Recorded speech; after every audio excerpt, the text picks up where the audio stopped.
बिहार चुनाव के लिए चुनाव आयोग ने तारीखों का ऐलान कर दिया है। चुनाव का बिगुल फूंक चुका है। हमारे साथ हैं रामकृपाल यादव, पूर्व केंद्रीय मंत्री और बीजेपी के वरिष्ठ नेता। रामकृपाल जी, क्या भाजपा तैयार है इस चुनाव के लिए पूरी तरह से? हाँ, बिल्कुल तैयार है। हम लोग तो पिछले 6-7 महीना से तैयारी कर रहे हैं और पूरे तौर पर तैयार बैठे हैं। चुनाव आयोग ने घोषणा कर दिया है, हम इस निर्णय का स्वागत करते हैं। क्या आप लोगों का एजेंडा क्या होगा, क्या मुद्दा रहेगा, किस मुद्दे पर आप जाएंगे लोगों के? एजेंडा मेरे पास विकास विकास विकास विकास। हम केंद्र में भी विकास पर लड़ते रहे हैं, राज्य में भी विकास पर लड़ते रहे हैं, चाहे देश के किसी भाग में हो, विकास ही हमारा एजेंडा है। सबका साथ, सबका विकास और सबका विश्वास। और निश्चित तौर पर जनता ने आज तक हम सब लोगों को अपना आशीर्वाद दी है। प्रधानमंत्री जी को आशीर्वाद दी है, हमारे एनडीए के जो घटक दल हैं उनको भी आशीर्वाद मिलेगा, नीतीश कुमार जी को भी आशीर्वाद मिलेगा।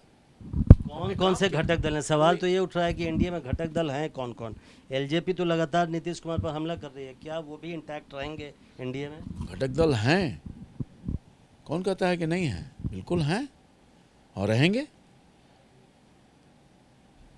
निश्चित तौर पर हमारा जो एकजुट होकर इस चुनाव में जाएंगे, आपको विश्वास है? मुझे तो पूरा विश्वास है कि हम जो घटक दल हैं एक साथ एकजुट होकर के मजबूती के साथ हैं और रहेंगे और चुनाव में भी जाएंगे और विरोधियों को परास्त करेंगे।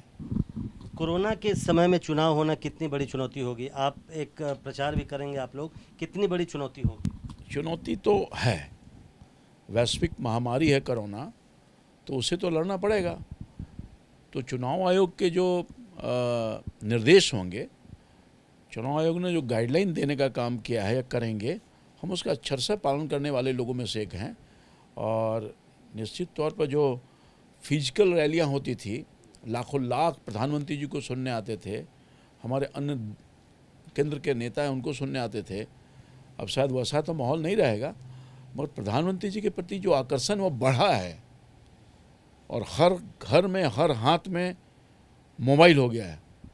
नई तकनीक व्यवस्था, डिजिटल इंडिया है, उसका हम लोग उपयोग करेंगे और हर लोग घर में बैठ कर के भी प्रधानमंत्री जी को सुनेंगे और निश्चित तौर पर हमारे एनडीए के अन्य नेताओं को भी सुनेंगे।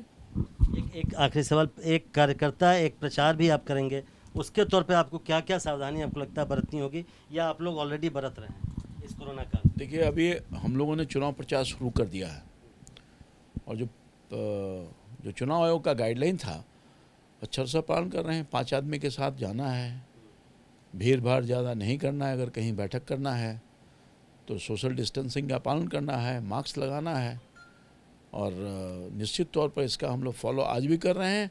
और ये जो चुनाव का घोषणा हो गया उस पर भी अक्षर से पालन करेंगे। कहीं कोई इधर उधर करने वाले हम लोग नहीं हैं और चुनाव में हम जीतेंगे, कहीं कोई दो मत नहीं है। नीतीश कुमार जी जैसा व्यक्तित्व वाला व्यक्ति, इन्होंने पूरे 15 साल तक बिहार की जनता का सेवा किया है। प्रधानमंत्री जी ने तो निश्चित तौर पर जो वादा किया था लोकसभा के पहले, वो पूरा का पूरा, उससे कहीं ज़्यादा 1.25 लाख करोड़ रुपया से अधिक की राशि दे दी है। तो मैं समझता हूँ कि लोगों का 15 साल का शासन और पिछले 5-6 साल का शासन जो केंद्र और राज्य संयुक्त रूप से कर रही है, उसमें लोगों का जीवन बहुत सहज हुआ है, उन्नति और तरक्की हुआ है। इसलिए अब वो अंधकार का जो समय था जिसको निकाल करके अंधकार से प्रकाश में लाया एनडीए की सरकार ने, पुनः अब अंधकार में जाने को बिहार की जनता कम से कम तैयार नहीं है, क्योंकि वो खौफ, भय, डर, भ्रष्टाचार, अत्याचार, बेविचार, उससे निकल करके बिहार आया था। 15 साल तक बहुत राहत महसूस कर रहा था। अब पुराने याद को देख करके भी लोग घबराते हैं। उस याद को ताज़ा जब होती है तो लोगों में भय का वातावरण होता है। अब उस भय का वातावरण में कोई जाने वाला नहीं है, इसलिए विपक्ष हताशा, निराशा में आज से ही आ गया है। बहुत बहुत शुक्रिया। तो एनडीए एकजुट है और एकजुट रहकर विपक्ष को पराजित करेगा, ये कहना है रामकृपाल यादव का। और उनका कहना है कि कोरोना के समय जो भी चुनाव आयोग के दिशा निर्देश होंगे उनका पालन किया जाएगा। कैमरामैन मनोज त्रिपाठी के साथ प्रशांत, एबीपी न्यूज़, दिल्ली।